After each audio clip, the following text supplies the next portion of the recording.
The matchups are set.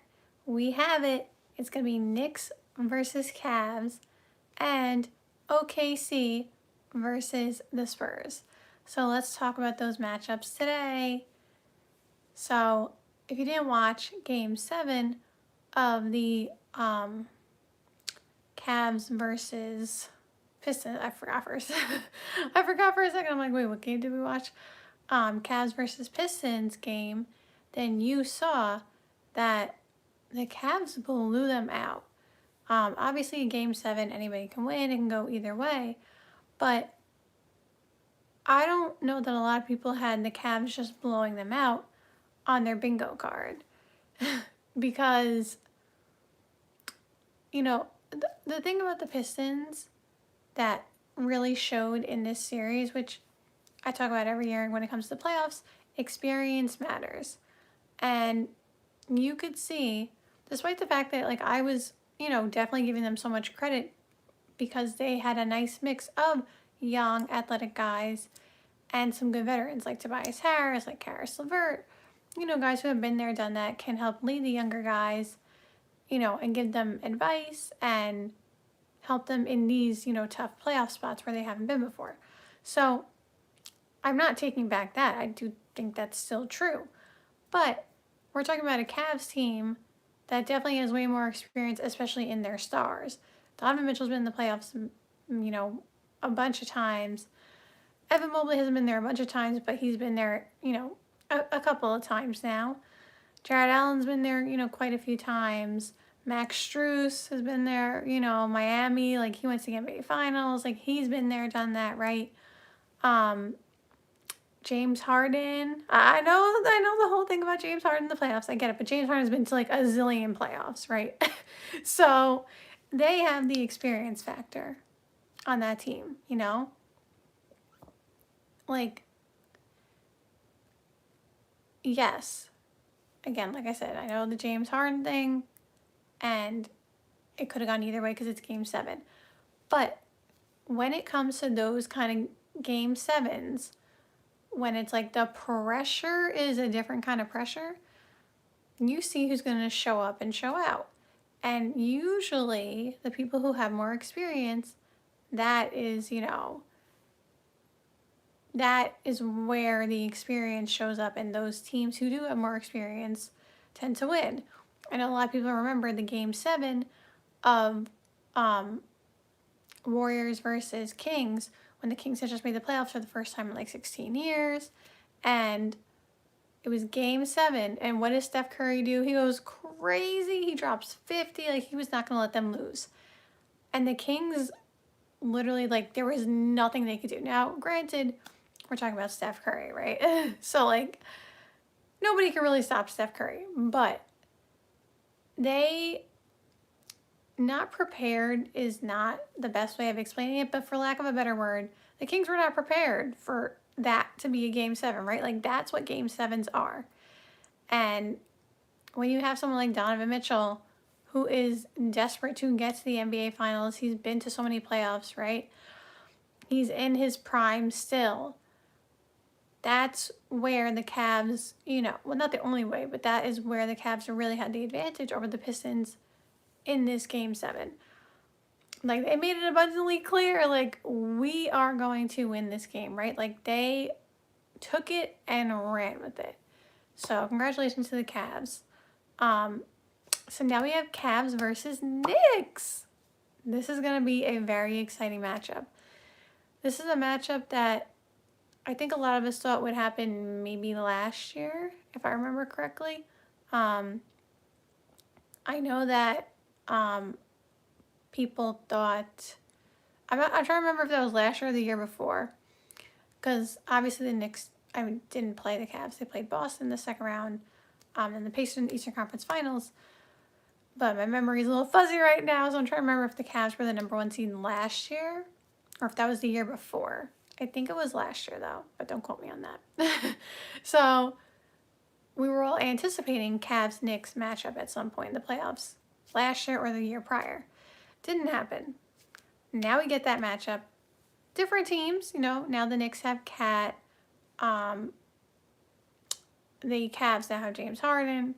So slightly different teams, of course, but this is going to be a fun matchup. We know that Donovan Mitchell loves to play at the Garden. And again, excuse me, I just choked on a dust buddy. um, Donovan Mitchell, like I said, is desperate to get to the NBA Finals. Like, he's never been there. And what better than to do it on this Cavs team that is very talented. All, like, cylinders are rolling. Oh my God, why is... There's some kind of dust mite that keeps, like, circulating in my throat. I just swallowed it. I apologize.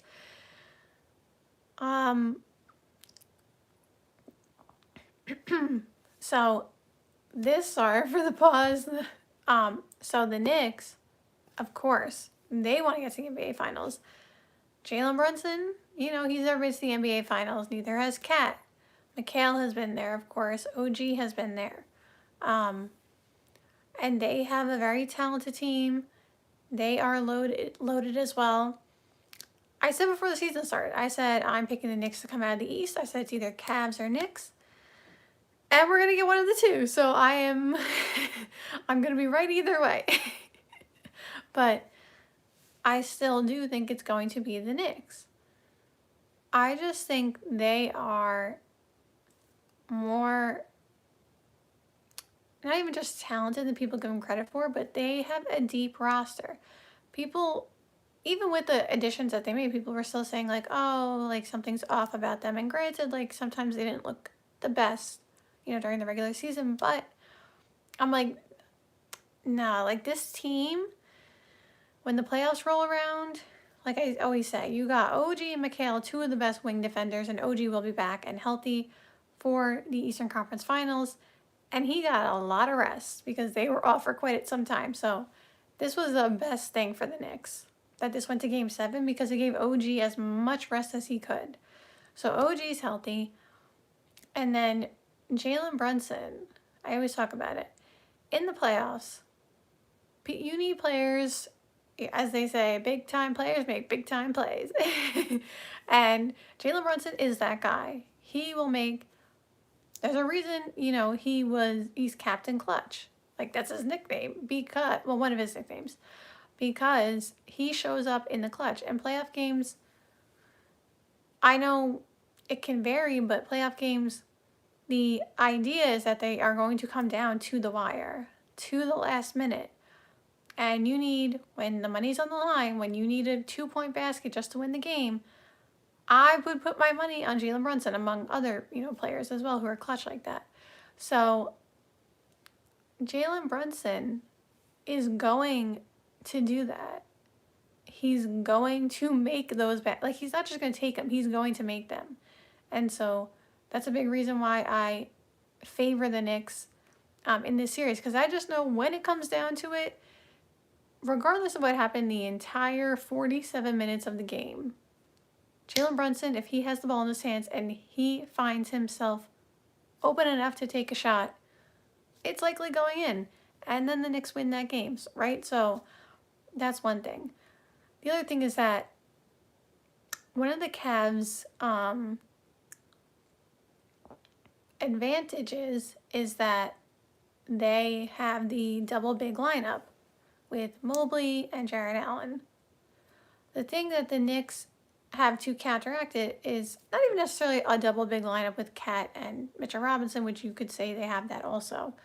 But Mitchell Robinson, he definitely gets, you know, the credit he deserves now. But, like, as long as he's not in foul trouble, the impact that he will have to counteract that double big lineup is going to be crucial in this series. Because Mitchell Robinson, we know, is an amazing rim protector. He will block shots, and he will make it tough on everybody around the paint area to even get a shot up. So if he can neutralize Jarrett Allen, and we know Evan Mobley is, you know, can shoot more jump shots and, you know, step away from the basket as well. But if he can prevent Evan Mobley from posting him up, and Jared Allen from, dunking and stuff like that, if he can do all that and kind of neutralize that, that will be a key factor to the series, because then the Cavs, one of their big, advantages, things that they like to do, that double big lineup will not be effective against the Knicks if Mitchell Robinson can do what I think he, does and can do. So then it comes down more to the guard play, which would be Jalen Brunson versus Donovan Mitchell. And they're both going to show up and show out, right? And then you have the other guards. Then you got, you boil it down to like, well, guards and wings. But then you're going to boil it down to like James Harden versus Josh Hart. And I know they don't play the same, but guard, forward, Josh Hart. And James Harden is likely to be more of a scorer than Josh Hart, but Josh Hart's going to be more of a defender. And we know he's going to get every rebound, right? So it just depends how that matchup plays out. But again, I think the key factor in this series is Mitchell Robinson neutralizing that double big lineup. If he can do that, I think it gives the Knicks an incredible chance to win the series. Somebody said, was it a blowout all game with the Cavs? Yeah, the Cavs, again, I don't know if a lot of people had the Cavs blowing out the Knicks on their bingo card, but the Cavs just took it and ran with it. Like I said earlier, when you go back and watch on replay, hello everybody on replay, the Pistons just kind of, their inexperience showed, and the Cavs, had control all game, and I don't remember what point in time it ended up being 20 points, but it was definitely 20 points in the at the end of the first quarter, or maybe midway through the second quarter. I don't remember exactly when it hit like that 20-point mark, but I remember it being like maybe like 55-34 at one point or something like that. So they had, to answer your question, they had a big lead for a majority of the game. I don't remember exactly when it turned into like that 20 points. I don't remember if that was in the first quarter or the second quarter, but yeah, they they blew them out. So I think that, and then obviously bench play is going to be key for everybody. Look out for, I just have this funny feeling that Jordan Clarkson is going to be a big factor in this series. I think Jordan Clarkson's going to have a couple of like 6 man of the year games, like 20-point games in there, like just getting buckets. Like I just have this funny feeling that he is going to be also an X factor, and a reason that the Knicks win this series, because he's going to give them additional offense that they need in times during this series.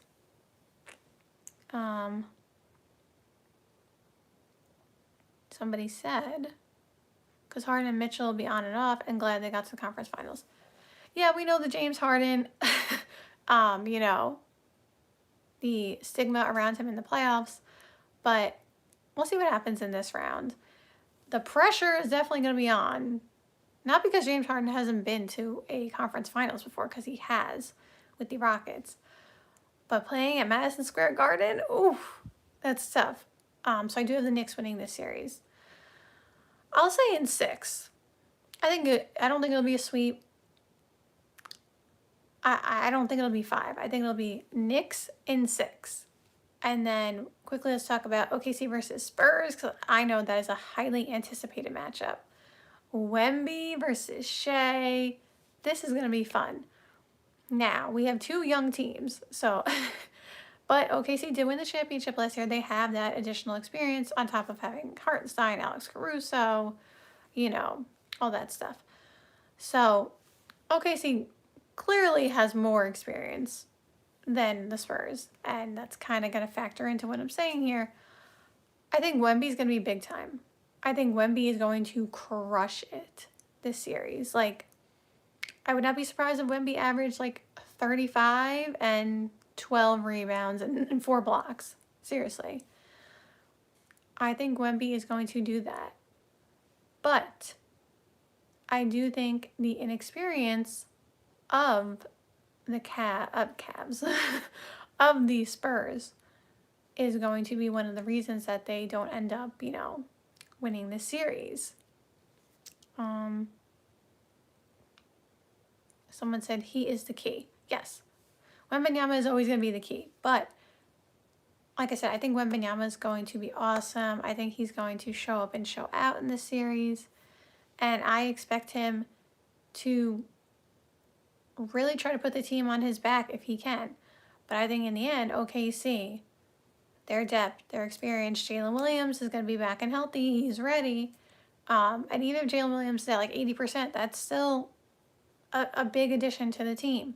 So I think OKC is going to win this series. I might pick OKC in 5, to be completely honest. I might pick OKC in 5. And that's nothing against the Spurs, because they are very talented. If you watch this page, I'm a fan of Stephon Castle and Devin Vassell and obviously Victor Wembanyama, right? But, Wemby's never been there before. And again, I think Wemby's going to be completely fine. But Stephon Castle, we're talking about a second-year player here. We're talking about, and granted, the OKC had that last year too. Like, that kind of, like, inexperience with, like, second, third-year guys. But, like I said, it's different now because they did win the championship. So, I do think OKC is going to win. I think Shea will do his thing and he'll play great. I do think that Chet, I know that there'll be a battle of Chet versus Wemby, and I think Chet, will do his thing.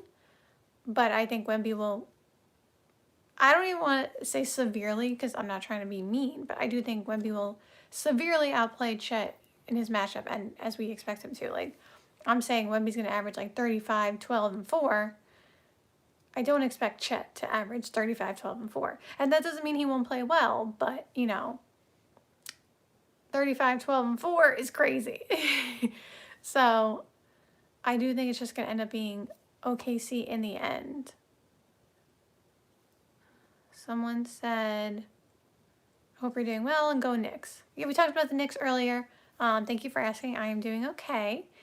And I did say the Knicks will win in 6. Someone said Castle a beast, not in 5, maybe 6 or 7. Yeah, I'm a fan of Stephon. I'm a very big fan of him. Like, I love his game. I love the way he plays. But I'm feeling OKC in 5. That's what I'm feeling. So, thank you guys so much for watching this live stream. Wait, is that what I say in the end? I forgot what I used to say. I was just like, wait a minute. I forgot what I used to... What was my outro, guys? Can you remind me? I think that's what my outro was. Why did I just like draw a blank? Anyway, thank you so much for watching this live stream. I hope you enjoyed, and see you soon.